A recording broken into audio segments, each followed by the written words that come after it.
All right, we're getting started. Welcome everybody. Hey, welcome. We're doing roads today. Exciting. Roads are, I get a lot of requests and talks with people who say they want to do roads, so it's super exciting that we're going to be touching base on that today. We're going to let people filter in. Hello, King Clown, Your Majesty, welcome. We'll let people filter in, and then I'm going to go ahead and just give some real quick announcements, and then we'll jump right in. Awesome. For those of you who, good day to you, Seraphim. Welcome. Let people filter in. For those of you who don't know, Cheryl, that's SL Mumby, is going to be modding the chat today. So if you have any questions, feel free to ask them. And I just want to mention that if you haven't joined our Discord server, you absolutely should. We have incredible moderators. Everyone's very kind. It's a safe place. And everyone gives constructive criticism, and those that don't and who are jerks, we boot them. We give them the fat boot. Yeah, we don't tolerate jerks. No way, man. If you got some criticism, it's okay. Just make it constructive, right? So we have a safe place for everyone to get some criticism on their maps. That's great, right? Everyone wants a safe place. I do. Okay, so quick announcements is that I mentioned this in the last stream, is that we did some clips, and so those clips were just little snippets from our how to create points of interest with the, I believe it was the fantasy world style, and so those were extremely popular, so we'll be adding more clips. So hopefully we can get clips out of this one as well. Again, we're touching base on roads. Originally, I had put the stream with just fantasy battle maps, and then I kind of realized that, well, there's more than just battle map roads. So, but we will start with fantasy battle maps. What I had in mind was making kind of a forest road. This is a very simple one, or you can put even a river next to it. So I'll first explain just the method in which I do roads. And I have a very simple method. When it comes to battle maps, where there's kind of a small space, there's not long, windy roads like you would find on a more scaled out map like Watercolor Cities, I generally like to make my map, of course I'm making a map. I like to make my road first. And I do that, of course, with the path tool as kind of like a guide. And as always, I put a path down first, and then I edit it while it's live, so that way I don't have to edit it again or more than once, going back and forth between these different tools and options. I'm going to switch straight, or actually path works just fine like this. I'm going to include some gap length and increase the size. All right, so what I'm making is just the flow of the road, and I like to do my roads somewhat similar to the way that I do my rivers, is that I like to have them be kind of windy unless it's a particular straight section in the road. And straight's fine if that works for you. It's up to you. So think about first the environment that your road's going to be. Normally I say make your landscape first, but when it comes to battle maps, I actually like to make my road first and then conform the landscape to it. So it's kind of a reversal of what I normally suggest. Also, I have a visual guide on how to make roads, and I'll push that in the chat. And if you open that up, this is a visual guide on how to make roads. It's very simple. So go check that out, clone and edit it if that interests you. So let's go in. So I think the most common roads that I see in a lot of campaigns, and just what people make too on what I see on the Explore page, Good Maps, is that they have basically like a road in the middle of a forest somewhere, or the plains, or sometimes it's a road will be built alongside a river, so it follows along a river. Railroads do that, and all kinds of stuff like that. So I'm going to do forest first, and again, like I said, I'm going to start with the curvature of the road, and I'm going to use the path tool to set that up first. So I'll start up here and just kind of create this curve right here like this. So that's what I want my road to look like. That's the first step. I'll place that down. I'm just also going to lock it because I don't want to accidentally select it. I'm going to drop the opacity down so it's not so overwhelming. It's just a guide that you work with, because sometimes when you're doing when you're doing your road, sometimes you don't know how you want it to curve, how straight you want it to be, things like that. So a path is a great guide. And if you don't have a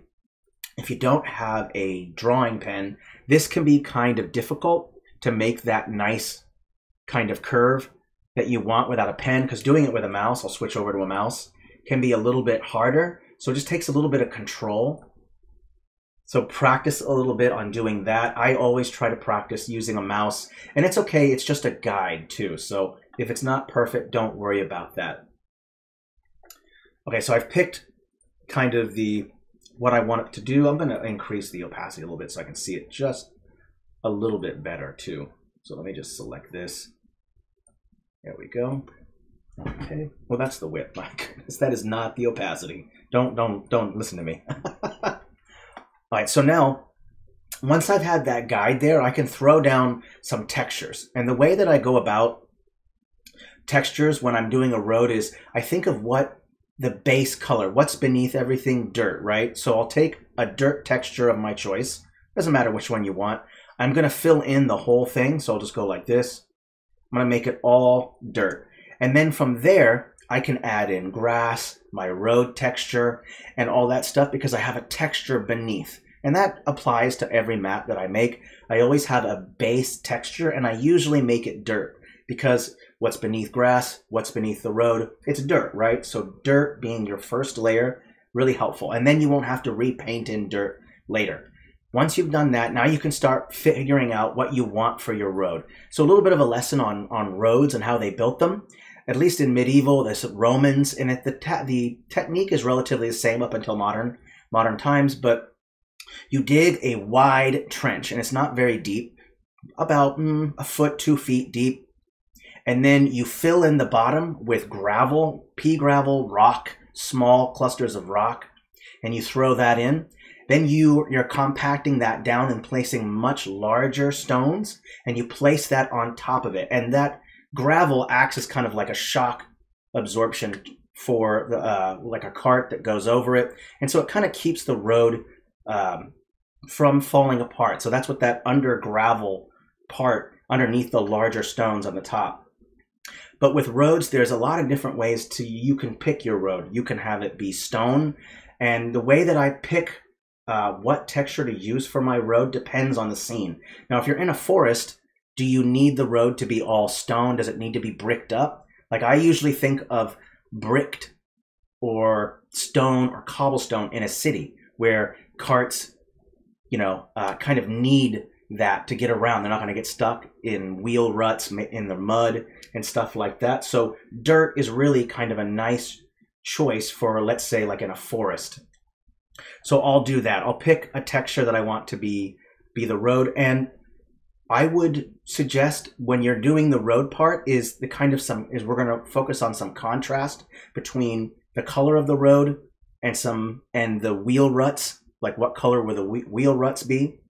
And we'll show you how to decide where to put wheel ruts, how to make them, and a little guide that will help you set that up. So first I'm going to pick that texture. I'm going to pick this plain one right here, and I'm going to change its color.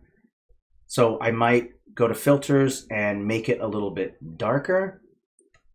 And if you want, you can go with an edgy brush for some texturing, or you can go with a circular brush with soft.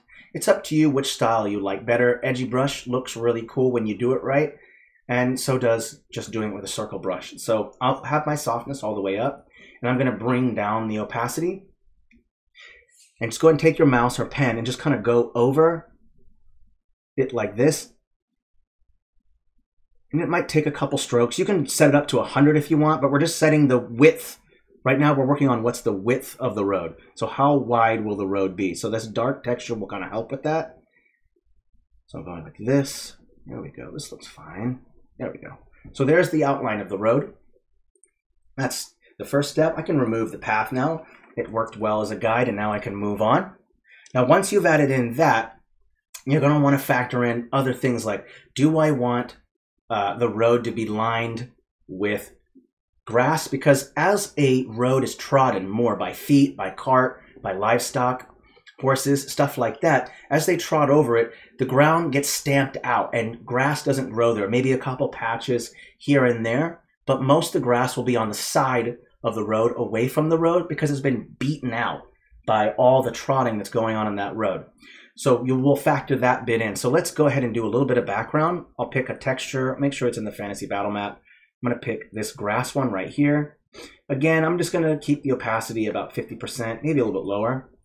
And I'm just going to add in some green patches like this. And what I like to do is I like to use the negative space. If you see, when you're using textures that have like little artifacts like this on it, this is really helpful to help with your texturing. This was what you can texture around, because sometimes you don't know. Texturing can be really difficult. And so using a already base texture that has a lot of artifacts and it has like a negative and a positive face, for the case of this video, what I circled with the path tool, let's just call that the positive space, and we're going to fill in the green where the negative space is, and that's going to be where I haven't circled. So that's a great trick on really helping with texturing. So I'll delete those, and I'm just putting grass like in the kind of this negative space, trying to avoid the blotches. And then you can do some single clicks to punch it in a little more. There we go, here. And it looks kind of nice because these blotches give it a little bit more character, make it a little more interesting, and you're using the textures to your advantage. You can do the same thing with world maps, using a texture that has a lot of artifacts and then visualizing in your head the negative and positive space. And you can determine that in your head, and then that is a guide for texturing. I totally recommend that. It works really, really well.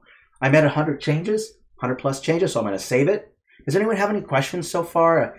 Anyone confused on where to start and how to go? Please ask any questions. I'm always willing to answer any questions that you might have. Okay, so now we've saved it. And once you've done that, there's a couple steps that you might want to take. Like, do you decide is just like a road with wheel ruts? Is this a road that livestock travel on? Is this a footpath? Is it a full-on highway? Think about what kind of road it is. And that will determine what to put on your road, whether or not to have wheel ruts, have footprints, things like that. So the first thing that I might want to do is say, well, I want to add in wheel ruts. And a great trick to figure out like the width between wheel ruts. And if you don't know what a wheel rut is, it's just a trench or a little ditch that's created by the wheel putting an indentation into your road. That's called a wheel rut. And those wheel ruts look really cool and makes it look more realistic, because a road that's not trodden looks kind of weird, right? Is this a brand new road?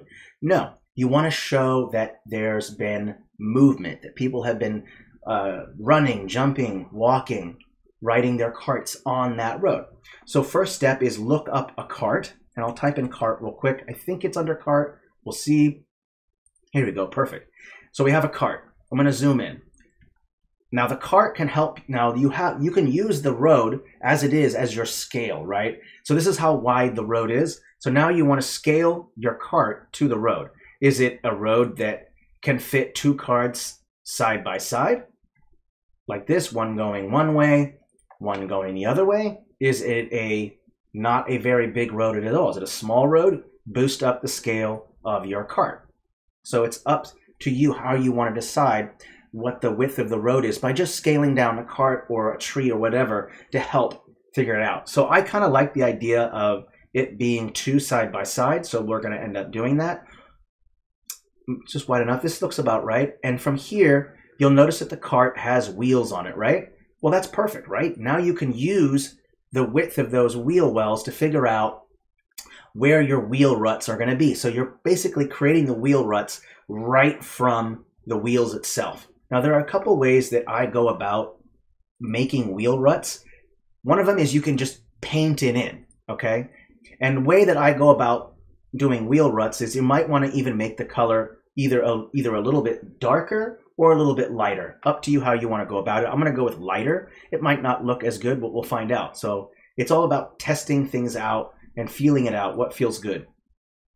Now that you have that, you can take your brush and you can just make a single stroke like this and have it curve with the road. Again, if you don't have a pen, you'll have to do it with a mouse. So I'll try it with a mouse, and you'll see it's a little bit harder, but that's okay.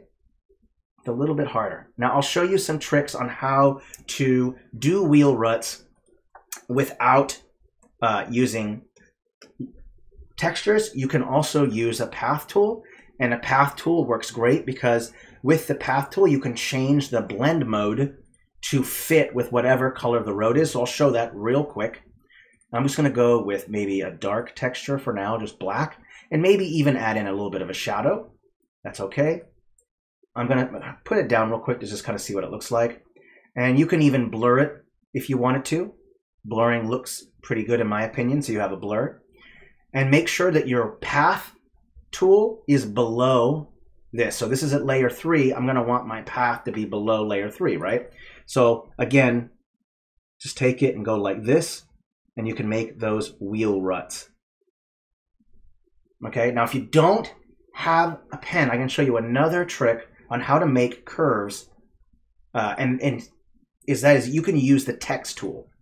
Now this is kind of a break, kind of a hack, but it does work fairly well. We'll try to get maybe suggest curvature in path tools. I think that'd be a great little a great addition. So I'll look into advocating for that. Now, when you're doing lines with the text tool, I recommend choosing Mate SC, I think, or is it? Let me see which one is it. Lucid Time. I'm trying to remember which one it is, but let me go down. Metamorphosis. That's it. So with Metamorphosis, you'll see that you have this straight line. I'm going to remove the outline. I'm going to make it black, and I might even want to increase the size a bit. From there, you can also blur it, of course, like we did before, and then you can go into curvature, like this. Okay, so now you can curve it like that, and then all you have to do from there is just make sure that they're a layer below, right? Line them up. So let's just make sure I have the curvature right. Let me line it up. So that's lined up. Copy, paste. And you're going to have to do some rotating a little bit. So I have to rotate a little bit more like this, and then put it on the wheel rut just like that. And that might not even be right. You might have to adjust your wagon just a little bit more to fit right. So like this, if you wanted to. So that is the way that I go about that. And you can do, it's always good to do multiple wheel ruts to show more action. So if you want, throw in a heck of a lot more wheel ruts. And the fun thing is you don't have to do a continuous line. You can just do rando lines like this, and you don't have to connect them either. They can just go like this, and what you're showing is just constant use. That's it. You're just showing constant use. And you can even change the opacity to show that some wheel ruts are fresher than others, meaning that they're recent. So you can select a couple and just drop the opacity down, and also select a couple more. So let's just select a couple randos here. Select this one, and this one. And I'm just going to drop the opacity down a little bit. There we go, like that. And that way you kind of represent, again, fresh, a little bit more fresh wheel ruts, tracks. Let me just go ahead and put it down like this. So that's the way that I go about doing that. And I tell you what, wheel ruts really, really give your road a lot of character. So always factor in wheel ruts. And if you can't make it work, if you can't do the path tool or texture properly the wheel ruts, don't worry about it, because sometimes with a mouse it's a bit more difficult. So instead, use that text tool, blur. You can even change the blend modes if you wanted to. I can select all these, and what's really great about text is that you can change the paths, is that you can change the blend mode as you see fit. So let me just select all the paths real quick. Select all, select this. I'm going to select all the paths, and you can change the blend mode. Let me go up to normal, all the way up to 100%. So this looks kind of weird, right? But if you go with blend modes, you'll capture some of the texture underneath. So let me just start with going over a couple. There's overlay, soft light. There you go. Soft light looks okay. Hard light, a little too much. Difference doesn't look good. That makes it look kind of grayish. Luminosity, nope. I'd say overlay works okay, and I just drop that opacity down. But you can change that, including text too. Text, I think, also has blend modes. So there's a text right there, and I can change that blend mode as you see fit. Color dodge, screen, color burn. You can change the blend mode, and it will look a little bit better because the blend mode is going to be affected by whatever texture's underneath it. So you'll notice that there's even some breaks in some of this wheel rut because the texture underneath is allowing for that. So use blend modes a lot for that. Now, once you've figured out your wheel ruts, once you've done that, now you want to give your road a little bit more character. It looks really flat, right? So adding in a couple things can really help. For instance, adding in bushes to kind of line the road. And you don't want to make a perfect line. It's not like someone just out of the goodness of their heart just planted a bunch of bushes along the road. No. It's because the plant stopped growing up to that point, right? Because the road is just beating the living daylights out of any plant that tries to grow there, just getting stomped out. So we'll pick a stamp that we want to line it. And as always, I do this monotony of size thing. First, I want to scale up this plant against this. Once you've placed that first stamp, that's kind of your scale guide. So obviously, I don't want this fern to be this big. It's massive, even though ferns can get pretty big. But I'm going to scale it down. And first, I'm going to place a couple larger ones on the side of the road, like this, a couple large ones. If those are too big, you can always resize them. Just add a couple first. And I'm going to put them along the edge of the road like this. And then from there, I'm going to scale them down a little bit more. And I always like to cluster them just a bit. Cluster them just a bit like this. And so you have some nice plants that are kind of lined along the road. And that's super nice. I think that really helps. It acts as kind of like a frame. So you're framing your road. And that looks really, really good. And you don't have to do this. If you don't want to, that's up to you. But I think that lining your roads is always kind of helpful and looks nice. So those are those plans. And then from there, you can add in your other details. If you want, you can throw in a lighter texture to go underneath. If you don't feel like that's right, you can go in, take the same texture, filter, make it a little bit brighter. Like this, I'm going to drop the opacity down. And I'm going to increase the size. I'm going to make it about as big as the wheel ruts. Let me just scale it up properly. Scale it down. That looks about right. I'm going to do one stroke across like this. And I'm using contrast to make the road pop out more. And all I've been doing is just changing this one texture by changing the brightness to make it lighter, make it darker, make it lighter, make it darker. So I started with a dark texture here, and then I'm adding a lighter one to allow for more contrast. So now the road really pops out even more. And if you want, you can even throw in wheel ruts that are even of like a lighter color. So you could throw in like maybe this orange, make it a little bit like this. And I'm going to apply just to make sure that it looks right.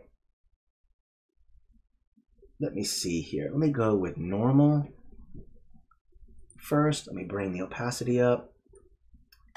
There we go. Okay, let me think here. I think I want it to be a little bit brighter. There we go.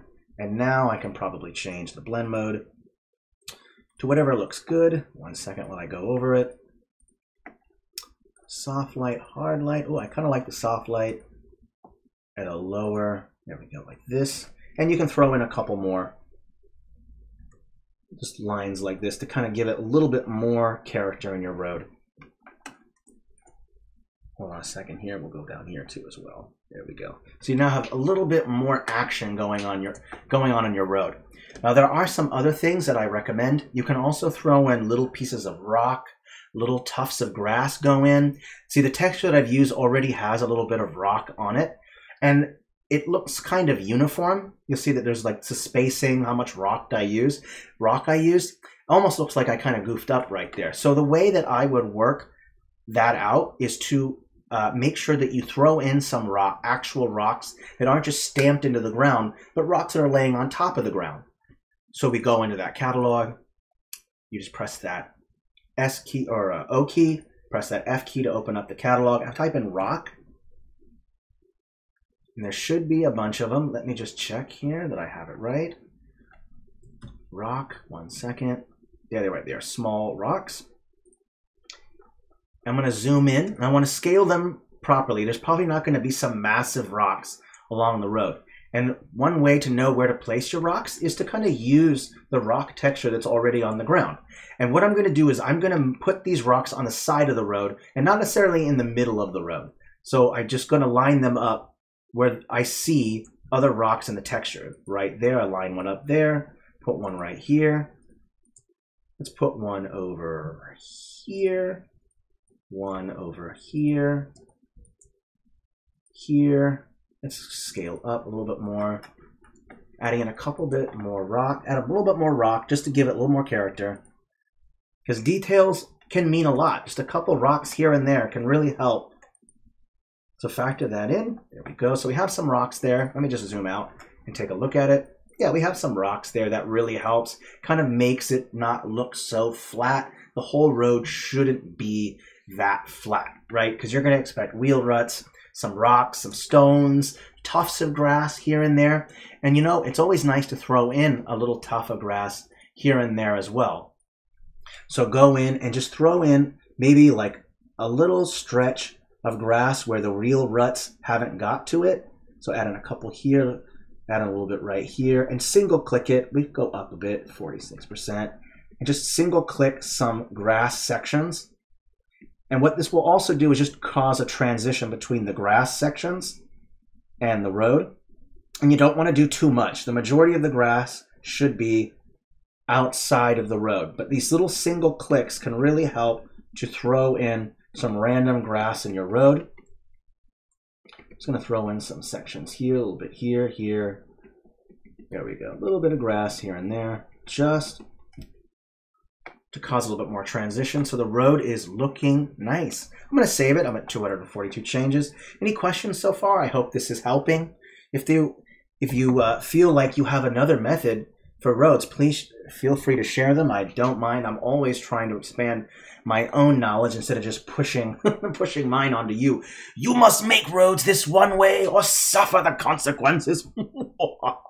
No, I'm always open to suggestions. So I'm going to do that. Let's also factor in, hey, first time chatter, Bright Hammer 90, welcome. I'm so glad you're here, and I'm glad that it's helpful. Welcome, welcome our first time chatter, Bright Hammer, to the stream. All right, I'm glad that they are helpful, and I'll be sure to do a heck of a lot more streams. So here's where we're at so far on this, and of course, you're going to want to throw in other things like landscape, a hill, trees. It's up to you. So let's make a story to give this more character. You could say that there's an ambush. You could say that you're just traveling and you meet a merchant and it kind of goes the wrong way and his private retinue attacks you. You could say that you bumped into maybe the aftermath of an ambush where some people were murdered and left on their cart. All the goods were stolen and the ghosts are haunting the road, or creatures are coming to eat the corpses, so you're fighting them off. So think about those options on what you want, because right now still things are looking like there's some continuity going on here, or not continuity, but the word I'm looking for is there's nothing in here that really stands out outside of the cart, right? So we want to add something onto the road that's going to give it character, whether it's a trail of blood, where there's a random, maybe there's a random, what's the word I'm looking for? A random, like Skyrim style. There's a random sacrificial table on the side of the road. You go up this little footpath over here, and there's a ritualistic table there. There's a cave entrance. So adding in one thing to your road, just a road alone, I mean, that works great. I mean, there's nothing wrong with that. But me personally, as an artist and with you as a utilitarian with maps, is that you want to throw in a little something something. So either decorate more of this cart here. You could decorate more of the cart. I'm also going to select all the paths real quick. Select path. I'm going to select all of them. I'm going to group them and label them paths and then lock them because I don't want to accidentally select them. So I'm going to call it wheel ruts. I always recommend, I don't always do this, I'm a total hypocrite, but I try to label things the best that I can. At least I will in stream so I don't look like an idiot. Once you've like done the wheel ruts, make sure that you lock it. These two texts as well, I'm going to lock those as well because those are also part of the wheel ruts. So it's lock. Now I won't accidentally select that. I think I accidentally selected the wheelbarrow, or not wheelbarrow, but this cart. So I will real quickly put something on the side of the road here. And I love Skyrim, so I'm thinking kind of a Skyrim kind of setup where there's like an altar on the side. And I've created a nice negative space here to put something. And adding a little bit of negative space is really helpful. So I'm going to throw on a cliff like this. I'm going to scale it up, make it nice and big. From there, I'm going to want to texture in this stamp. So maybe I want something up. Yeah, awesome game. I absolutely love Skyrim. Great game. I haven't played in a while, but it's a great game. So once I've done that, I might even want to turn off the layer. I'm going to turn off that layer shadow. I don't want to get rid of that. How do you like an item on the map, and how do you unlock if you want to move it back later? So when an item is locked on the canvas, I'll give an example. So notice how this text or this text right here is locked. Well, if I select it in the right panel, it's absolutely still selectable and editable because I can select it here. But on the canvas, when something is locked, you can't move it, edit it when it's on the canvas. You can only edit it when it's in the right panel here, when it's locked. Now, how do you lock? There's a couple ways. You can do it with the hamburger menu right here, lock selection, and you'll notice handy dandy right there, the command key plus L key to lock. So you see right here is where the shortcut key is, lock selection. And there's a couple ways to do that. You can also lock a selection in the right panel, right here, empty wheel cart. If I select this, that will lock it. Now, if you want to unlock everything because you've locked too much and you want to unlock it all, there's an unlock selection button right here. That will unlock everything that you have locked. So keep that in mind. But that's how you lock an item. That's how you edit an item that's locked. If you want to unlock an item, it's the same thing. Notice it's locked like this. You can go to this hamburger menu, click unlock, or the same shortcut key, or you can go into this right panel right here and click unlock selection. So there's multiple ways to do it. The hamburger menu, shortcut keys, right panel. So again, I just want to reiterate, if it's on the canvas and locked, you won't be able to select it, but you can in the right panel. Now, whenever I add in, I hope that was helpful, Reg Dardic. I hope that was helpful. Great question, by the way. Thank you for asking. And hey, first time chat, welcome. Awesome. So glad it was helpful. I love when people ask questions.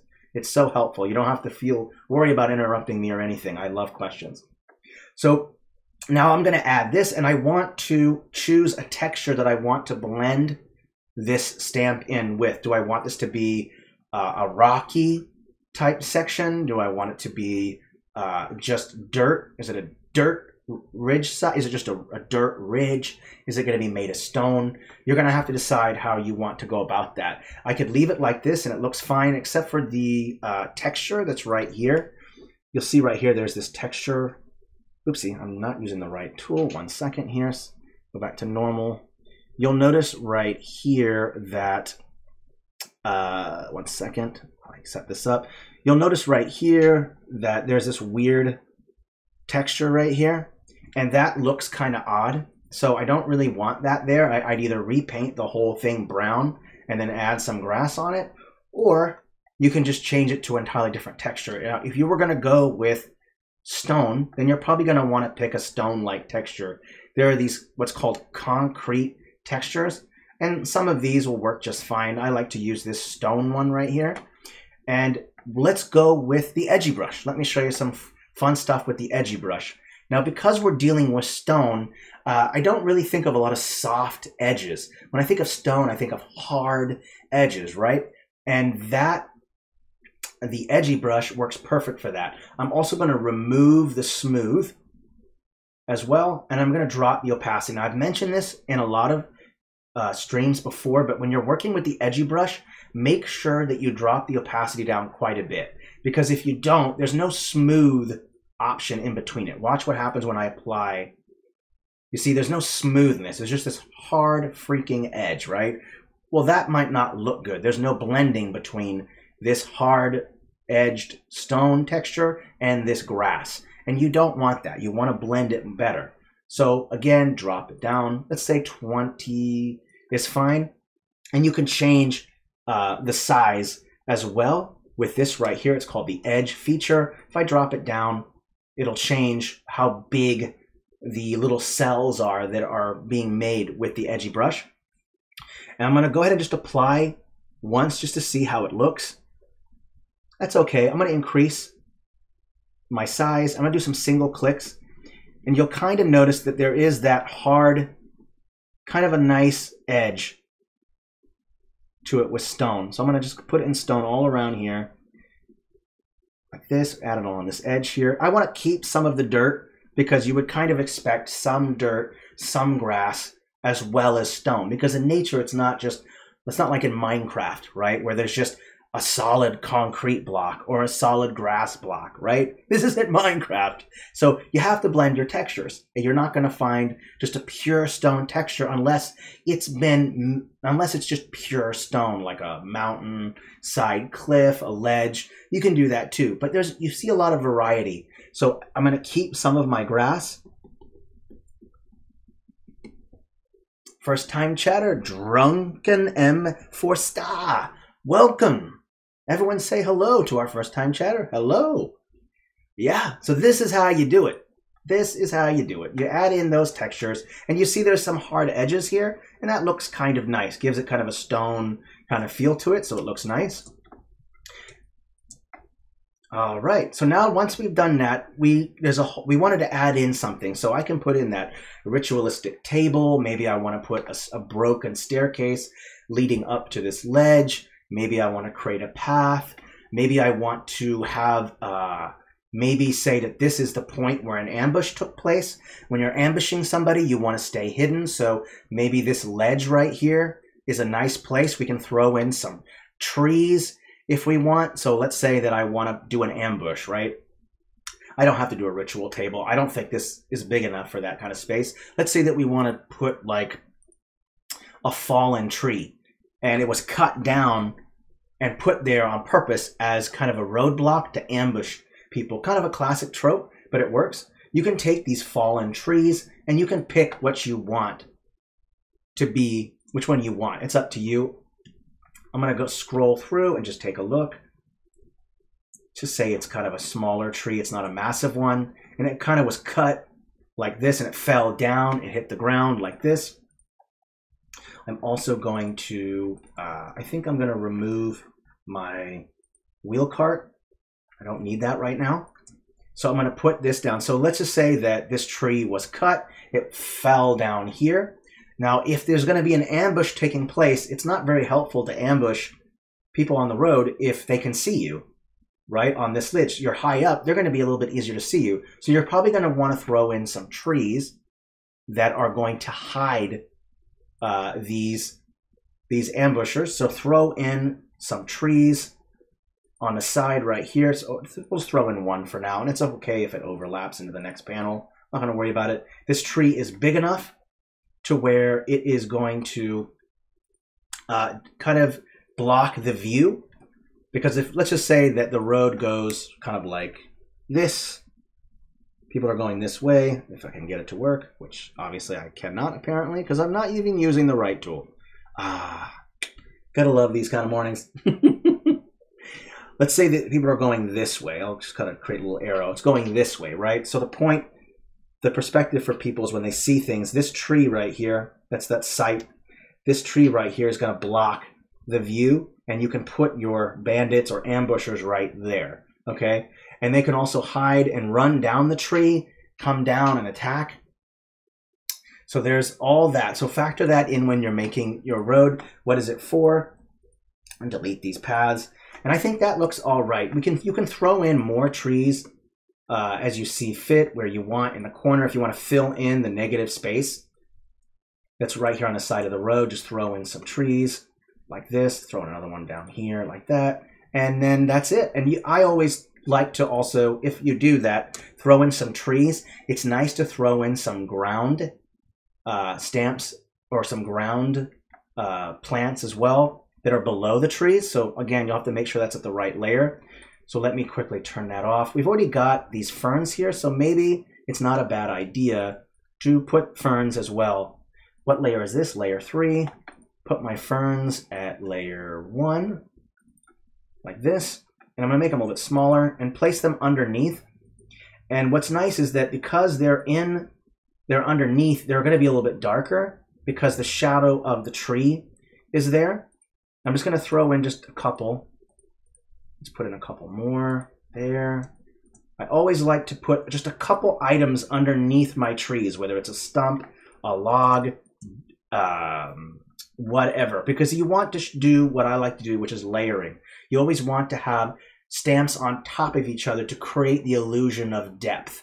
So you see that I've added a fallen tree on top of that cliff. That gives it depth. I've put ferns underneath trees, again confirming depth.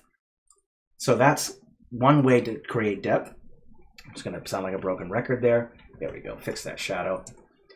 And just kind of make sure that, again, that it's underneath. And that way you can kind of see it. So I'll throw in a couple more here, underneath here. Let's see here. We might even want to put a couple in the grassy spots. So if you have some grass sections, it's always nice to put, if you have green texture, that's where you can put grass. It would be really weird to put a bush on top of a straight stone texture like that. So rule of thumb, if you have a little bit of texturing that's green, you can throw your plant life on top of that little green section. And that way it makes sense, right? Because you're going to need grass, you're going to need a little bit of dirt for a plant to grow.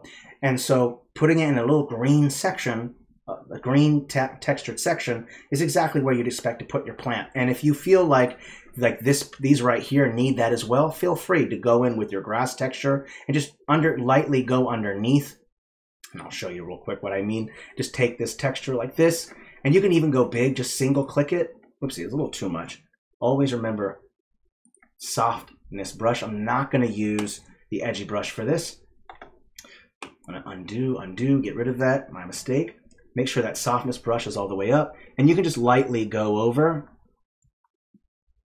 these kind of sections with a little bit of grass like this, and that way it kind of doesn't look weird, because straight brown against some of this these plants looks a little weird. So just put a little bit of grass underneath, and that will help to kind of further help with blending. It will help with blending. So let's put it here too. A couple here, single clicks, just to give it a little bit of grass. There we go. Oh, you know, I think some over here would be good too. There we go. All right, where are we at? 199 changes. I think it looks all right. I'm going to also add in a couple extra tricks that I want to show you about blending in texture before we move on to the next road. If you really want the illusion, of stone, alpha textures work really great. And there's one called Cracked Ground right here. It's in the concrete textures. In the tags, you can look at Dungeon, Dwarves, or Broken. Click that one. And as always, you're probably going to have to do some resizing. So depending on your scale, you'll have to scale down your textures to somewhat fit to the scale of your stamps. So kind of factor that in. And that's just a general rule of thumb. You can go outside of scale, but try not to go out too much. Now, once you've added that, I'm going to go back to my edgy brush, and I'm just along the edge, and I'll show you where that is. This edge right here, I'm going to apply that texture just along where that edge is. So I've changed the texture a bit. I'm just going to apply like this, and what I'm doing is giving a little bit of a kind of a craggy, and I'm doing it over wherever the stone texture is, that brown texture, or not brown, but gray texture is. You can apply that alpha texture, and that gives it a little bit more depth. Again, using contrast, you'll see there's some dark lines, that line work, and that creates this kind of, looks like broken up. It's dark against this lighter texture, and that's, again, contrast is how you make things pop out. And after I've added that, I try to always add in a couple rocks, because what happens is that there's a lot of erosion, meaning that wind, rain will cause a lot of the side of a cliff face or rock face to fall apart. So you would expect at the base to have some rocks on the ground like this because it's constantly falling apart from erosion, whether it's wind, rain, whatever it might be. After you do that, you're also going to want to make sure that the stone is relatively around the same color as the texture that you used for the stone. These are really light, and that doesn't make any sense. They pop out a little too much. So select one stone, go to the hamburger menu, and select all from the set, or just select the individual ones. It's up to you how you want to go about it. I didn't put very many because there are some rando rocks that aren't these ones. So if I select them all, go to advanced settings, drop the brightness, and now the stones kind of match in. And don't forget to also make them a little bit smaller and just really throw in a whole bunch of small ones like this because, again, erosion is super important. You want to show that. Let me go up to 15 real quick, and I'll throw in a bit more. And these are all the rocks that have fallen down. Okay, and you can also throw rocks on top if you want up here at the top. That's up to you. I'm going to make them slightly brighter, just a little bit brighter, and then put them on top. And I'm going to strategically just place a couple, maybe one along this edge here, maybe one along here, like this, and then one over here. There we go. And then maybe even throw in some smaller ones, because where there are big rocks, there's also little rocks. Because again, erosion, they're falling apart. So add that debris, show the weathering.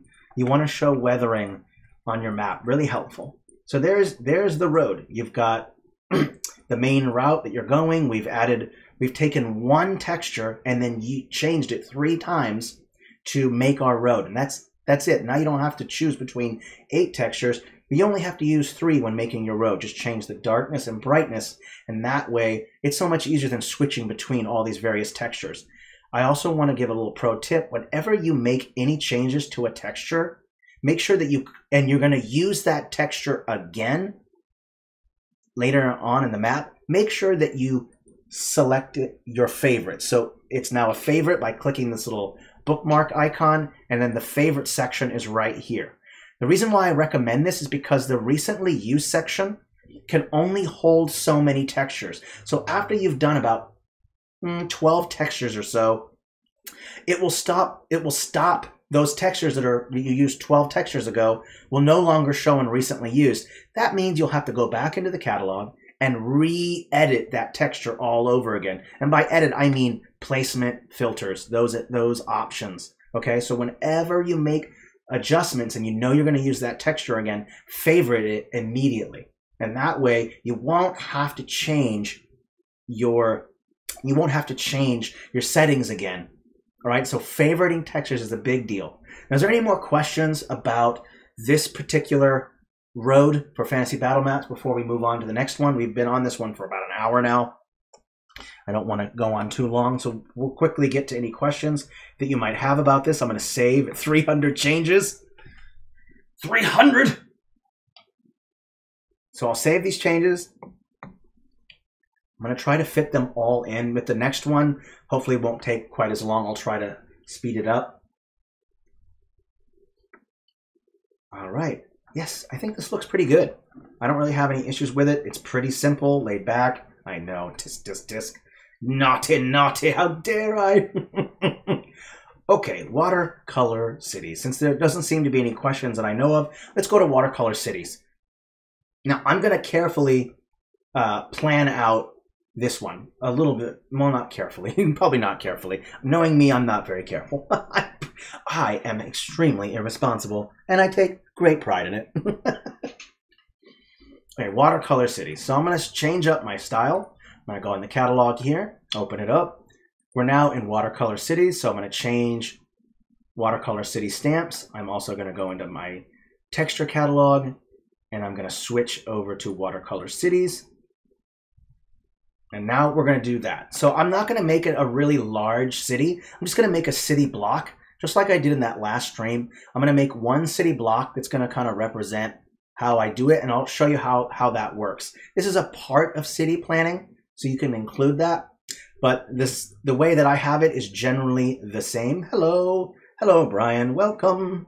Hello, everybody. Yay, more people. Yes, I love it. More people in here. Get in here. Join us. All right, let's keep going. Watercolor Cities. So what I'm going to do is I'm going to make, just like I did before, I'm just going to make some rando roads with a path tool. And I'm just making an outline, just like I did with this. I used that path tool to kind of create my road. And I'm going to do the same thing here. I'm going to change it to dark because white doesn't seem so good. Let me just apply that. And I'm going to change my gap length. A little bit of changes. Howdy, y'all. Hey, first time chat. Big Jim Slade Gaming. Welcome. Howdy. Say hello. Welcome. Glad that you are here. All right. I'm going to change these width a little bit. Here we go. Now, first, when I'm making my roads, it's really helpful in a city situation to create a main thoroughfare or a main carriageway, main route. So that's going to be like Main Street, right? Like if you're driving around in your town, you'll notice that there's probably a main street or a Broadway in your town or city, right? That's the main road. All other roads are going to be following that. And there's usually two main roads, one that goes north-south and one that goes east-west. Okay, and it doesn't have to be straight, all right? But I'm just following the current city planning that I see. And so one road you're going to want to have be your main street, and it can be straight if you want, or you can make it curved. It's up to you how you want it to be. I could say the road is like this if you wanted to. It's entirely up to you. That's that main route.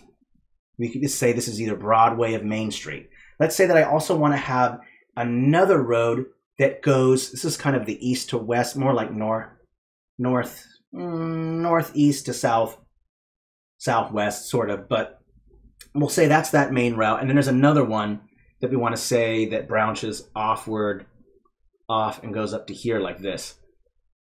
And you can say that maybe that's I'm not really a fan of that. Let's not do that. Actually, I'm going to change it up. 1 second. Let's go with straight for now. Just going to go with straight as that is, and then just create another route that goes like this. So that we have our two main streets, and then from there you'll want to build your side roads. Let me just quickly change this. I'm going to make my side roads just slightly different by just dropping the opacity, and so there's a clear difference between a side road and a main road, and just create some branches going off like this. Even make some of them kind of random like this. Go with just strange shapes like this. These are side roads. Put one here, one like that, one like this. I'm not going to keep this guide. I'll probably get rid of it. And you don't have to do every single street. You just have to do a couple side roads. And then once you've finished that, you're going to group it, and then we're going to fill in the negative space. That means whatever's around the path tool guide, we're going to fill that in with blocks. And then once the blocks are fit in, then we can delete the guide and then paint in our roads, just like we did with this first one in Fantasy Battlemaps. Now, this is not the only method that you can do roads, and I know that this can be kind of confusing because I'm just doing a section of a city, like a district or something, and not a whole city. Look for a stream, how to create villages all the way to city streams. Those are on our YouTube channel. Go check that out if that's what you're looking for. And this one, I'm just teaching you the base method on how to make the main roads and then make branching roads, and then to fill in with negative space and then put in the texture and all the details. And the method is the same. It's the same thing that I did over here. So now once I've done that, I want to select it all. I'm going to group it. It's going to become my guide. I'm going to put it at layer -5 because I want everything. I don't want it to be on top of anything. I want everything to be below it. Now we're going to go into the catalog and just take some blocks. Now when you're making your city blocks, what I like to do is start with large blocks first. These kind of large blocks first. And then because they're so big, they take up a lot of space. Let's pick our scale first. Let's just say it's this big. Once you put in a large block first, then it's easier to put little blocks around it and it's less work because it's bigger and takes up more space. Now, if you're individually putting little single buildings inside of these negative spaces, that's going to take you longer, right? So instead, work a little bit smarter. Start with large blocks first. Just make sure that they're all going to be around the same scale, by the way. And you can go off scale. I've mentioned this in the past. Just don't do it too much. This is at 70, so I'm going to make sure that a lot of my stamps are going to be that same size. Now I'm just going to go in and just rando put in these blocks here. Whatever fits, just throw it in.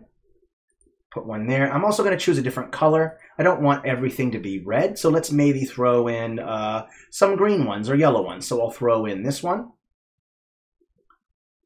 Like this. Let's do it this way. And I'm going to have to do some rotating, of course. I'm actually going to flip and rotate this. So 1 second, I'm going to flip, rotate, and throw it in here like this. You have a block there. Let's keep going. I'm going to throw in this block right here. Let's throw in another one right here. Just keep, and then let's go with maybe some different colors. Let's maybe go with blue. Let's throw in these larger blue ones right here, maybe. Just throw in right here. Okay, let me take a look. There's also a red one. Let's throw in a red one. I'll put that one over here, like this. All right. And from there, from the larger ones, I go to the medium size ones. So I'm going to go to this one. It should say red rose. I'm going to expand it. You can kind of see it. So these nice rows right here. And this is going to work perfect. Now I can just throw those in to the other spaces that are too small to fit anything, right? So that's why you use these small ones. Let's not go with that one. Let's go with this one. I'm going to rotate it like this. And you just throw in these blocks as you see fit. That's what the trick is that you're filling in the negative space. And then from there, after you've added in all your medium-sized ones, then you can go in with your smaller ones. So there's some smaller red houses. And then from here, see how small this space is? You can fill in that space, and not just with roads. You can, or not just with buildings, but with a park. Fill it in with some grass. Fill it in with some maybe concrete. Maybe there's some pylons there. Maybe there's some shacks, a market. Don't fill in every single space. Leave some space open to put in other things. Like I said, parks, cemetery, pools, gardens, you name it. So that is how I go about it. Large blocks first, medium-sized blocks, and then throw in your small blocks. That's my method, and it really does look pretty good in my opinion. So that's really the trick for making your blocks, and I tied it in with roads because you'll see that those roads are there. And I'm just adding them in as I see fit, right? Just throwing in these rando ones like that. Now from there, I like to also add in what's called outbuildings. I did mention this in the last stream, but I'm just going to put it in here anyway. And with outbuildings, I like to use a particular kind of stamp right here. These are called shacks. And I like to just put them in negative spaces.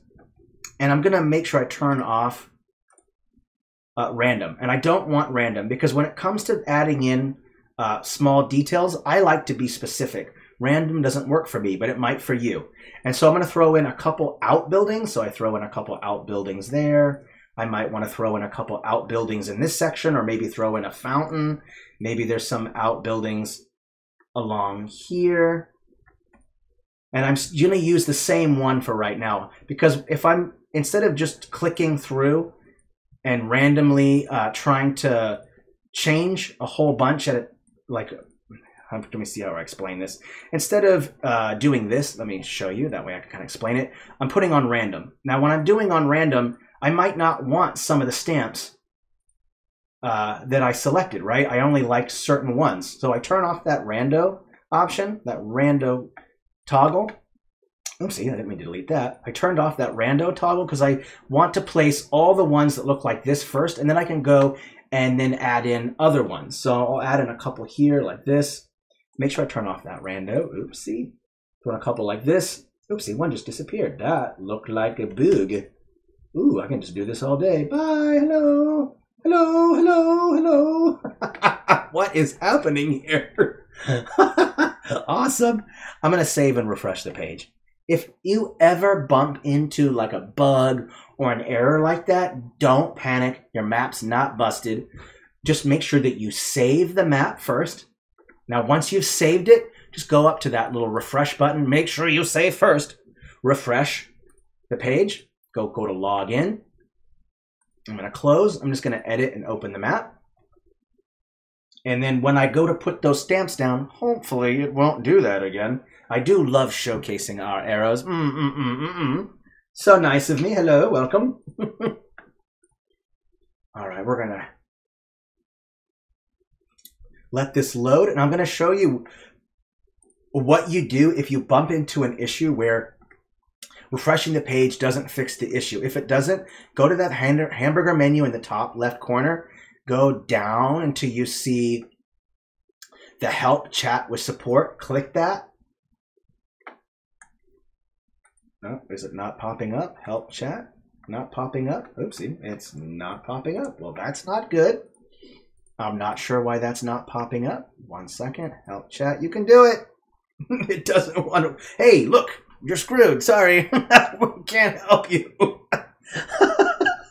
I don't know what's up with that. I'll look at getting that fixed, but normally when things are working, you should be able to go right over to help chat and it will pop up right here with a little yellow button in the bottom right corner and just click that. Let me turn this off. Maybe it's in the way. 1 sec. I'm not sure how that happened.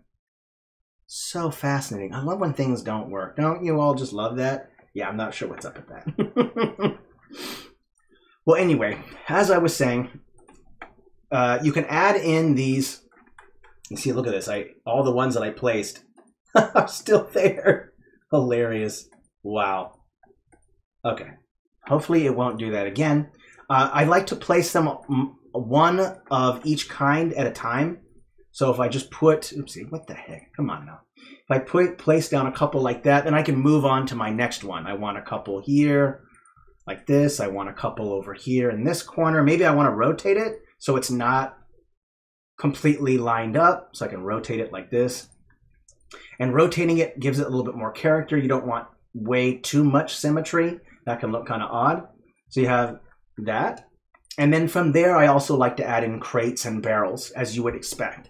And I've showed you in the last stream, crates and barrels are right here. You can just go in and just rando place some crates and barrels in just random places. I like to put them next to the outbuildings because that's kind of where I would expect storage to be. So putting them close to there or randomly in a corner somewhere is fine. So that's basically how I go about doing that. I always like to throw in a little bit, and it gives it a little bit more character, right? More details, the better. Now we can move on to roads. I've done a section. I've done that section. It looks fine. Now we're going to want to go in and delete all the paths or just keep them for now. And I'm going to want to choose a texture. I want to choose like a base texture that I want to put my road on top of.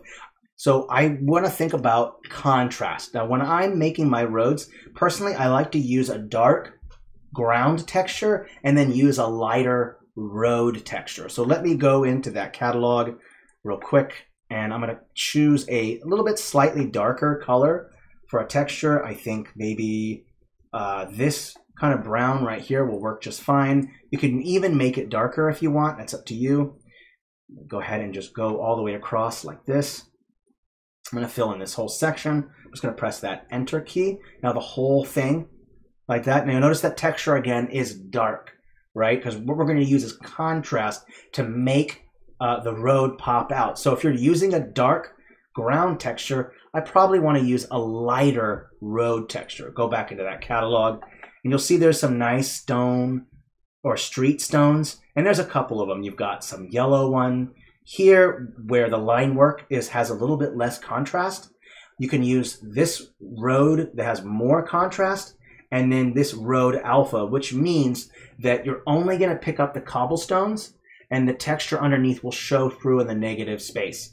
So these are the stones that these are usually the textures I like to use for roads. You don't have to do that. That's up to you. Now I've already got I'm going to apply this texture just to see how it looks first. So go to advanced settings. You're going to have to change the size. See how big those stones are? They're kind of big. So let me bring it down a little bit first, and just scale it to where you think is best. I'm going to scale it down to there. I'm going to go in with my circle brush, softness all the way up, drop the opacity, and drop the size. So it's just about big enough to where it will fit in between here, okay? So first I'm going to apply this stone texture, just a couple strokes like this. So I'm making my road, and it's kind of hard to see it first because of the paths in the way. That's okay, don't worry about that. We're going to delete that path. I just want to texture it in first, and we might change textures as we go too. Sometimes you change your mind, and that's good. That's okay. It might not look good, so we're going to go with this first. We'll throw in our stone, and you see it's an alpha. It's picking up the texture underneath. Okay, and watch what happens when I delete the guide, and you'll see the stone texture underneath. Now, if you feel like that doesn't pop out enough, then the next step is to take a darker texture and put it underneath the buildings. And the reason why I recommend that is because it makes your buildings and your road pop out more. Okay, so first I'm going to pick an already pre-existing texture. That's that ground texture that I'm working with. And all I'm going to do is just change the brightness. That's it. Change that brightness. I'm going to bring up the opacity. And now watch what happens when I put a dark texture underneath this. Right away, you'll see that the road right here pops out a little bit more. So just go ahead and underneath all of your buildings, you put that darker texture to really make it pop out. And yeah, it's going to be a little more time consuming, but believe me, in the end, when you darken those blocks, underneath the blocks, it helps to make them pop out more. Again, that's contrast. Okay? So I'll add it in. Now, also, the reason why I like to do that is a couple other reasons. The ground beneath a building is going to be foundation. So it's not going to be road, it's not going to be grass, and it's not going to be pure dirt either, right? You want to have some kind of showing that there is a difference between the road, the negative space, and foundation. So that darker texture acts as both a couple things. It has a utility purpose. It's the color of the foundation, the ground foundation, and it also helps to make the road pop out more because it's darker against that lighter road color. So those are my recommendations with roads. It's all related to roads because texturing plays a huge role in that. And the same thing, now if you wanted to add wheel ruts, it's that same technique that we did in the last one. We just went ahead and added some paths or text to represent wheel ruts. And you'll have to, of course, change the blend mode to make sure that they blend in properly with your road texture. So right there, you see when I step out, you'll see the big difference between having not having it and having it. So having that darker texture underneath really, really helps. And if you feel that that's not enough, then you can always go with a brighter texture. You could say that you want to use maybe the white one, this white one instead. Maybe that works better for you and you want to go with that. You can totally do that. Just go in. Oh, oopsie. Make sure it's the right size, by the way. My mistake. What size is this one? Size 39. So I'll switch back over to that white texture and bring it down. There we go. And if that's not enough for you, you can always throw on the white texture. You'll notice it pops out even more, the white texture. You're really getting your roads to really pop out now. So think about when you're doing that. And also, you're going to want to fill in also some other spots as well. I might drop the opacity down and go in between these buildings right here and add a little bit of stone. Even in some of the inside is fine if you want to show that the ground in the center is cobbled. you can do that if you want. That's up to you. So I'll just throw in a little bit here and there. And it's really nice because it's a technique where you can you don't have to worry about roads all at once. So with the cities, you can start with the path guide, fill in the negative space with the blocks. And yeah, that stepped away from roads for a moment because you're making the blocks, but it's connected. From there, your roads will start to grow and they'll start to come a little more to life because you've created obstructions, you've created buildings and things like that, and more negative space. So you can decide where you want to put your roads and stuff like that. Some other things I want to mention as well is that it's really nice to use these large blocks because inside you can paint them some interesting things. Let's say that you want a grassy interior, right? Let's say that this is a grassy courtyard. Okay, and then you can put in some trees and some branches, whatever you want. You could, maybe you want to have a cobblestone inside one of those courtyards. You can go to filters. I'm going to change that brightness to where my stones look a little bit more black. And let's say that I want some dark cobblestone inside these blocks, representing that it's just cobbled a little bit differently, right?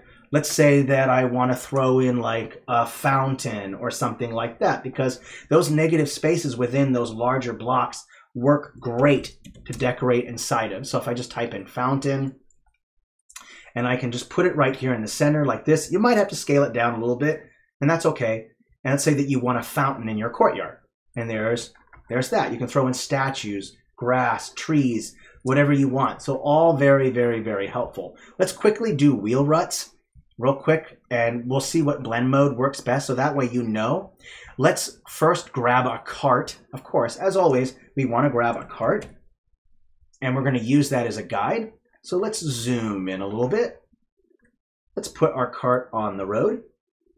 That looks nice. Now we're going to take the path tool, and as always, we'll put down one path, and we're going to mess with it a bit like this. Let's change it to black.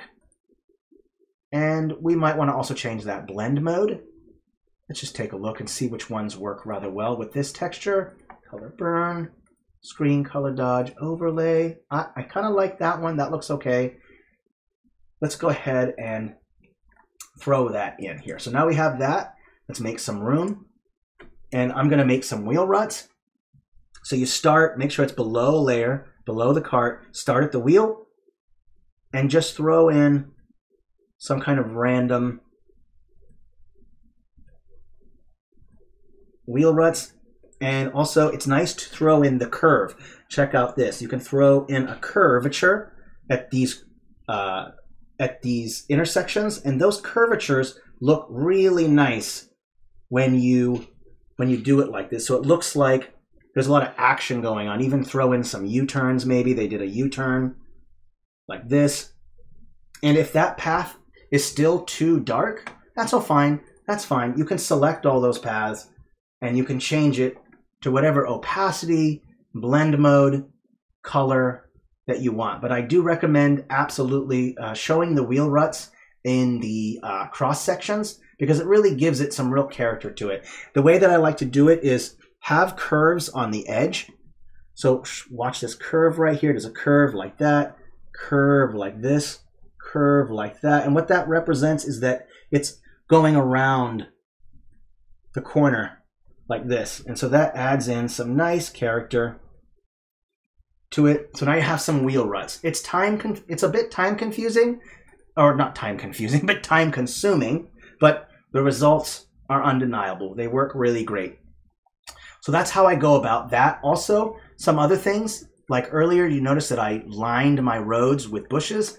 Absolutely line your roads with bushes, because it looks super nice when you do that. You're in a city, right?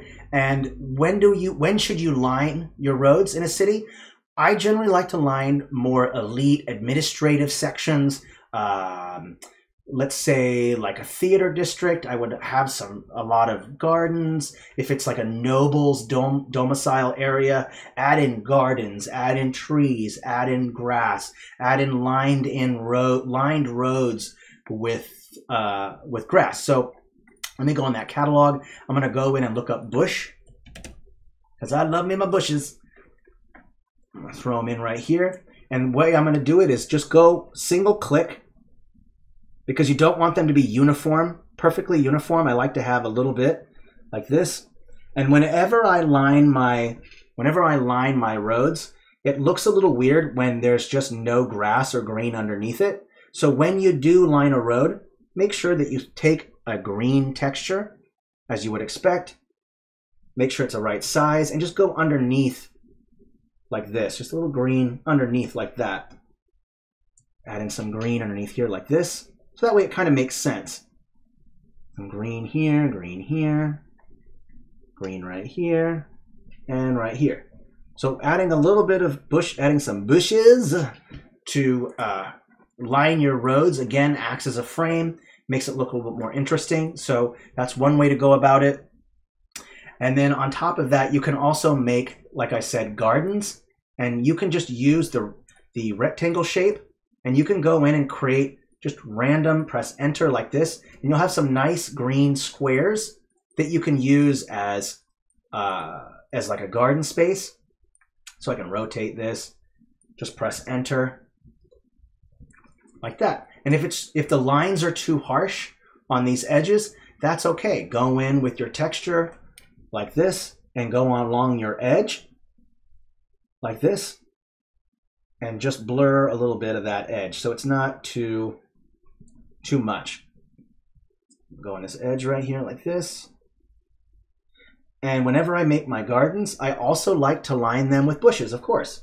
So use a couple ways that you can line a garden space. Be creative. You can create little corners like this, and then you can put in a fountain, some paths. You can put in a tree, a statue, whatever you want. Let's make it different. Let's go in this corner. Let's put in trees instead of just bushes. So we might want to go in, and let's just take some rando trees, and just like before, we can put them in the corner if you want. And they don't all have to be the exact same size, though it's okay if you do or don't. It's really up to you what you like best. And it's not just bushes, not just trees. Maybe you want to create a smaller line. You want to create like a hedge line, like this. So you have a garden space there. And you can throw in all kinds of stuff. I do believe there are some flowers as well. Let me type in flower. Let me see if I can find it. Right here. There are these flower beds. And you can go in and put in all the flower beds that you want. So if you want, you can take, let's go with the square one like this. And you can put in these like this. Make sure it's below. Like that. And so you have this garden space. You want to throw in a fountain like this. And of course, you're probably going to want to throw in a little bit of your, a little bit of a path. So we'll go in here like this, make this small, and I'm going to connect my path. Let's say I'll delete, let's say I delete some things here. I'm going to delete this one, delete this one, and delete this one. And I'm going to go in and just create a path. It kind of goes around like this and connect it into here. We'll end up deleting that one, and then make sure that the path goes here and maybe even all around the whole thing, so that way you have a place to kind of walk and explore. So that's how I go about doing that. Where are we at for time? 11:18. Is there any other questions about Watercolor City roads before we move on to the next one, which I think is Fantasy Regional? Because I don't want to be here for 3 hours. Feel free to ask any questions that you have. I hope it's helpful. Yeah, I think this looks pretty good. I mean, it's not the best, but it works. Let's just do our saves. Let's go ahead and save. No questions so far. That's good. I mean, if there's no questions, that means I'm doing a decent job of explaining. I hope. Hopefully I'm not doing a bad job of explaining.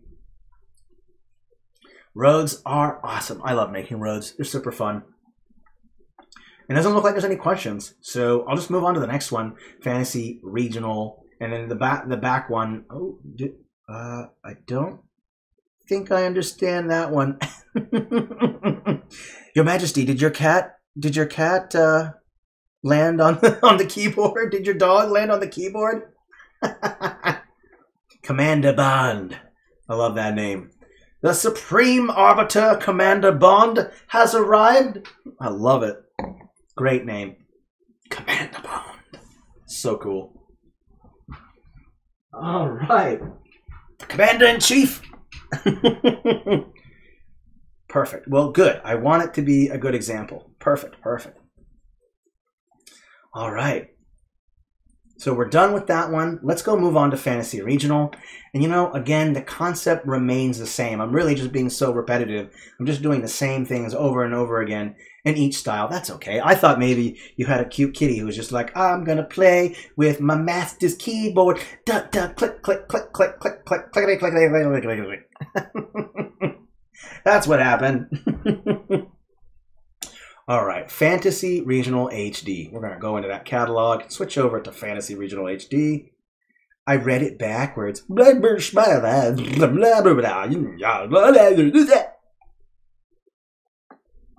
read that backwards. How about that?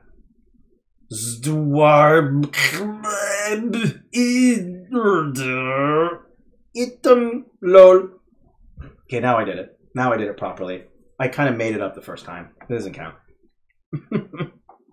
Roads. How are we going to do roads?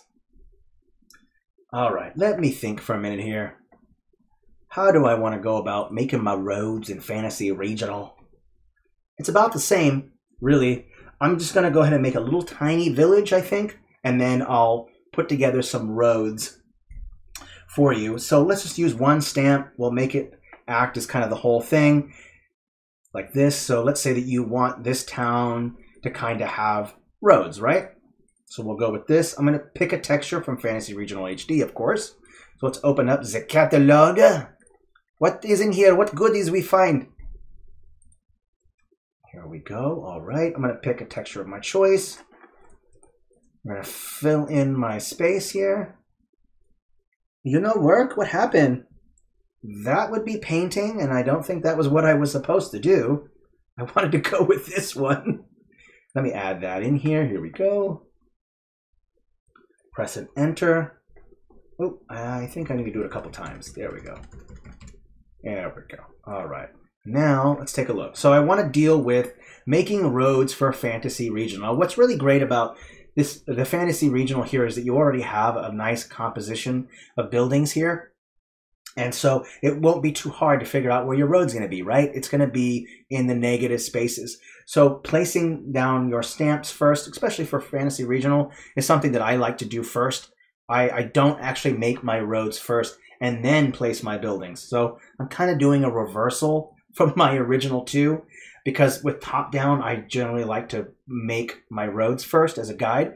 But with this one, Fantasy Regional, for some reason, I do the opposite. It's just opposite time with Fantasy Regional. I put down my stamps first, and then I put down my roads. Maybe that's a computational error in my man brain. I don't know. I can't tell you. But I just go the reverse on this one. All right, so I picked that base texture, and then from there, there's all different ways. Honestly, the best texture in Fantasy Regional are these pavement textures. There's two of them. For some reason, 2 comes before 1. Is this new math? What's happening here? Isn't the 2 supposed to come before the 1? I don't... Oh! Man brain can't handle. Oh, no! All right, we're going to go ahead and choose Pavement 1, because I like Pavement 1. And I'm going to go and change the size. And I'm going to just look and make sure. Let's make them real big. Let's make them this big, you know? The bricks are the size of someone's bathroom or the size of their living room. Okay, that's how big these bricks are. It's a bathroom style bricks. No, we're gonna make it a little bit smaller, I think. Let's go with that. In fact, these are directional, and maybe I'm gonna choose one that's not directional. You'll notice that this texture right here isn't directional, so the cobble kind of just goes swirly swirly, like someone just, you know, gave you a swirly. We'll go like this, and I'm gonna go with my edgy brush, because I just really like the edgy brush so much. I'm just really edgy that way, I guess. I don't know why that is. And just like before, you're going to add a darker texture underneath your buildings just like we did before, and you just use that same texture that I'm using before. Go to filters, drop that brightness down, and I'm going to use the softness brush for this. I'm going to go up 46, increase the brush size, and then underneath I'm just going to paint a little bit of a darker texture underneath of these. And it will also define more of the negative space for you on where you're going to put your road. So let me just go ahead and add this. Boop, boop, boop, de boop, boop. All right, my friends. We're doing it. Here we go. All right, add some dark texture underneath. That's what I'm talking about. All right. I'm just going to make it really obviously dark. And it doesn't have to be perfect because we're going to put the road texture on. And so it's okay if it overlaps a little bit. That's all right. Not a problem. Don't get your knickers in a bunch. We can handle it. All right. All right. Now that you have that, we can move on to the road bit. Yay, roads. I love roads. Okay, I'm going to change my size. Oopsie, that is not the right texture. I believe pavement was what I was going for. There we go. Naughty thing. What are you doing over there? I'm going to change my size. And I'm probably going to bring down the opacity. And I'm going to use that edgy brush because the edgy brush does some blending for you right off the bat, which is kind of nice. And I'm going to fill in the negative space, basically where that lighter part of the texture is. So you'll notice right here that I'm adding in, just go down with a little bit smaller clicks. Actually, that's not right. I'm going to go undo some of that. Now, instead of going undo like 15 times, I'm just going to go into the change history at the top left, click history, brush pavement. I'm just going to restore because I don't actually want, I don't like the way that I applied that. So I'll do the edgy brush again. I'm really going to drop the opacity down quite a bit. Again, as I said in the beginning. And I'm just going to kind of go into where the lighter spacing is. And just fill that in with the cobblestone or this pavement that I'm using. Put it in here and here. It goes off to the side a little bit, out to here. I'm going to boost the opacity just a little bit, and I want to make sure that some of them is going around the building. So if I go like this, underneath, let me increase the opacity just a little bit more, bring down the size, there we go. Let's go across here, around here, this edge. Let's create a little road that goes in and connects to there. Just going to single click a couple, create some roads going out this way, maybe a road going down this way. Let's go down here. There we go, got that road. I'm gonna go over here and kind of create some branches. And then I can kind of put buildings along there. Now, one of the reasons why I like to put my buildings first is because the buildings don't have one dimension. Like, look carefully at top down. One dimension, flat, top, down, that's it. It's easy to put down your road, right? But with isometric art, this is pseudo-isometric art like this, it's not the same. You can't get the road, you can't actually make a stamp conform to the road. You actually have to make the road conform to the stamp. So that's why I put stamps down first. Should have mentioned that because it's just harder. Like, look what happens when I let me make a real straight road real quick. I'll show you the issues that you bump into when you make a straight road with Fantasy Regional. Let's go here like this. Let's say I make a straight road just like this. Now I go into, let's say I want to populate that road with some stamps, right? So I go into Fantasy Regional and I go into my stamps. 1 second here. I'm going to go to, let's say, right here. Let's just use this human town set, okay? Now right away you'll notice that not every stamp is conformed to the road. You see how they're at this angle like that? That doesn't work really that well, does it? Right? You'd have to find a stamp where it's just almost head on, almost straight in front of you to make it conform properly to the thing. So that's why I always put down these buildings first and then make the road conform to it. So let me delete all the roads that I did out here real quick. I'll show you. So I'm getting rid of all this. And I'm going to place down my buildings first. So let's just make a row of buildings that I want. Let's put a couple here, one here. We'll just make a little block, okay? Put one in the center here, here, one in the corner, run right here. Now, the option is that now you can actually put your road down instead. Because again, you know, your road, you can't conform the stamp to the road. You can only conform the road to the stamp. So now that I've done that, I can go in, again, just like I just did before, you know, add in the dark texture underneath here, like this. Add in some dark texture. It's okay if it's super dark. I'm just going to go through it quick. And then from there, you can paint in your road. You see the difference? Again, it's the fact that there's more than one dimension that makes it harder for doing roads with this style. So again, flat, right? You don't have to worry about different angles and all the weird dimensions. All you have to do is just put down your flat road, boom, done. It's not the same with this. It's a little bit different. So you have to like factor that in. Let's drop the opacity down. I'm just going to throw in some road right here like this. So always factor that in. It's something that I see in a lot of people's road maps or a lot of people's maps with Fantasy Regional is that the roads look kind of odd because, and it's not everybody, it's just once in a while I see it and it looks odd. And what I had discovered again was just, you know, you have to put down the stamps first with Fantasy Regional. So I hope that's helpful because honestly, I love Fantasy Regional so much. It's a great style and I really want to, you know, make more city maps with it because we do have this nice watercolor cities, but sometimes you really want to see the grandeur of a city or a town when there's multiple dimensions like the isometric style. You know, you don't want just a flat top-down version. I mean, it's easier to make a city that way because everything's flat, but with Fantasy Regional, you want those extra dimensions. So factor that in. Again, I know I'm a broken record right now, but add your stamps first, then add your road. So that's my suggestion for Fantasy Regional. Any questions? I hope that made sense. As always, you know, line some sections of the road. Put in your wheel ruts. You already know how to do all this stuff. I can maybe line a couple roads here with some grass just to show you what I'm talking about. Let's just pick some plants. You could have like a row of bushes. You could have a row of lavender. Let's say that it's an alchemist's quarter, an alchemist section. So you want to, you know, maybe line a corner with some lavender. Maybe you want to line it with some bushes. So you throw in a bush right here. Maybe you want to use grass instead. Throw in these grass tufts and just kind of line the road with these grass tufts.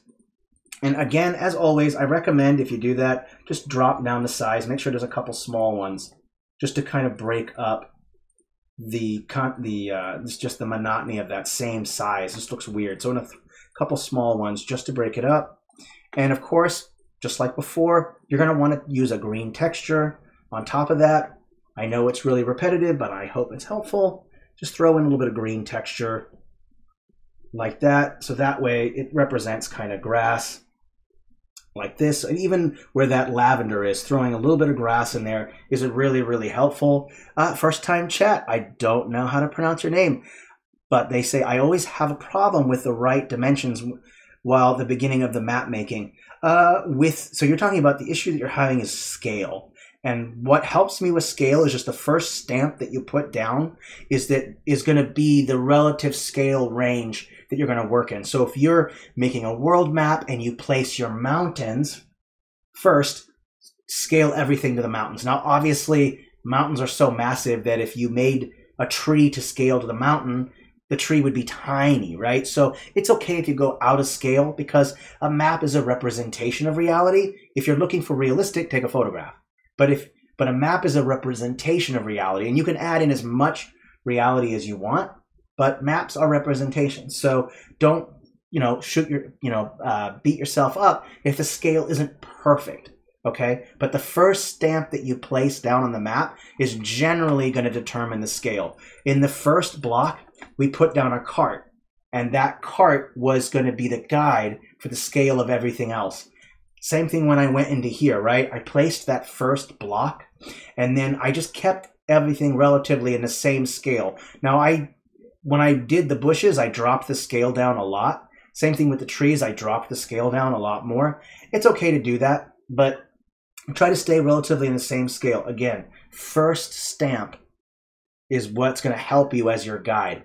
With world maps, I always recommend starting with mountains first. Mountains, putting your mountains down first, and then you can decide everything else to go to scale to your mountains. With a city map, your first POI, which is like, let's say, a castle or a fortress, I put that down, and all the other buildings are going to be scaled to that size. Same thing here, right? I put down this first stamp. This scale is relatively the same to this scale. And now it's not the same with grass and bushes and vegetation. You can change that here and there as you see fit. It's up to you. But just like I did in this one, you can make a bunch of buildings to make a square or a courtyard, and then you can put something in the center of it. And then from there you can build your roads. Squares are absolute. I love making courtyards. A courtyard is just a cordoned off section where you have a building that kind of creates a negative space in the center where there's no roofing. And that's what a courtyard is. And courtyards look awesome, and you can put so many things in a courtyard, just like we did here. In here, okay? I'm gonna save. I'm gonna check my time at 11:36. I think we're just about done. I hope this part was helpful. I can take questions, or if there's another style that you want me to review. Honestly, the tactic or the strategy, not even the strategy, the technique is relatively the same across the board. Again, except for the Fantasy Regional, just because you have to deal with conforming the stamps and roads to match each other. But it's relatively the same. Make the outline of your road with the path tool, add your stamps, then delete the path, or make the road with the texture of your choice. After you've done that, you can delete the path guide because you don't need it anymore. Oh, awesome. Oh, I'm really glad, Seraphim, that that clipping mask stream was helpful. Honestly, clipping masks are incredible. They're so incredibly useful. I absolutely love them. If you don't know about them, go check out the clipping mask stream. They're incredibly helpful. First time chat, Town Mushroom. Can you show an example how to use masks the right way? You mean a clipping mask? Well, there's no wrong or right way to use a clipping mask. I mean, it's just limited by your imagination. I would totally recommend the clipping mask. Cheryl can look up that link and throw it in, or I can look it up and we'll throw that in. That thing explains 3 or 4 things that you could do with clipping masks, the most basic uses, but there's actually a lot of different ways to use clipping masks. There's a lot of different use cases. In that stream, I probably could have done about 20 more, but I just wanted to give the basic ones. But go check out that stream. It's extremely helpful. Clipping masks seem daunting and confusing at first because you're like, well, what the fudge monkeys am I supposed to do with this thing? It's confusing at first. So go check out that stream and see what clipping masks are for, what they do, how to use them. And if you want to see more examples, feel free to leave stuff in the chat, in the description, or in the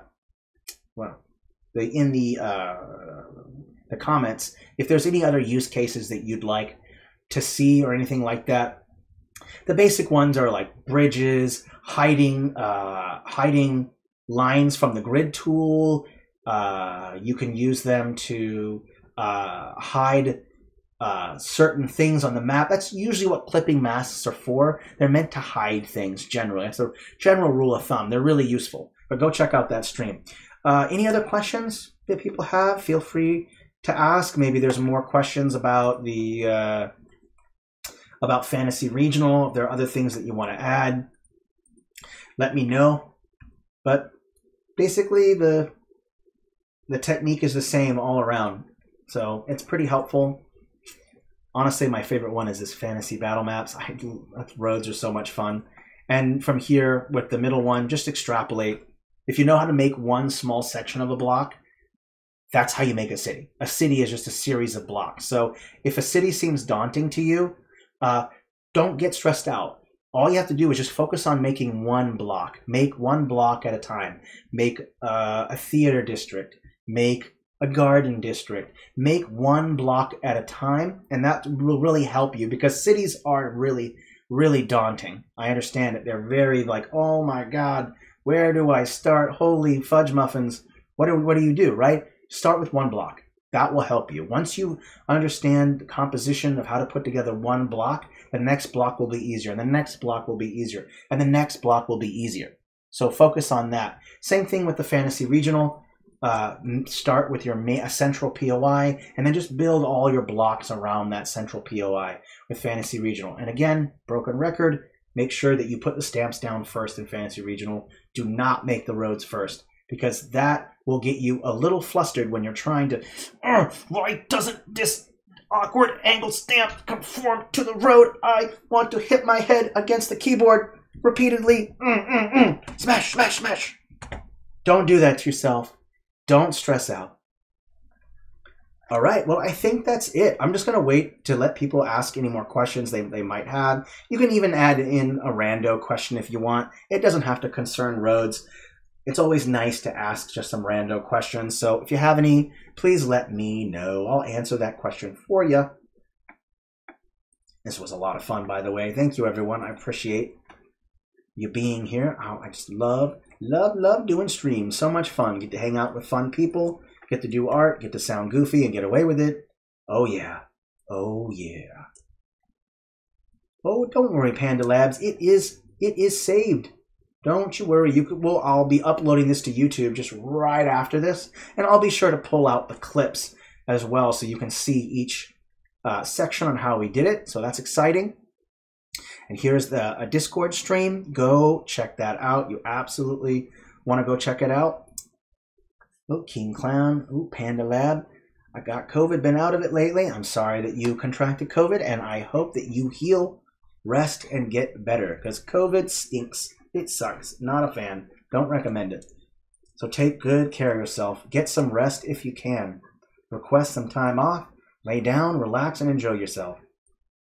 All right. Well, I'm not really seeing any questions. I think people have got it pretty solid. I don't think I need to do that last panel there. I think I've over-explained my method about 400 times. So, hey, broken record time, right? All right, so right after this stream, I will upload this to YouTube and add the clips as well as highlight clips. And I'm just going to tell you what we have in store for this week, so you know what future streams are. So for Wednesday the 13th, we're going to how to create sewer maps. That's going to be with the battle map style.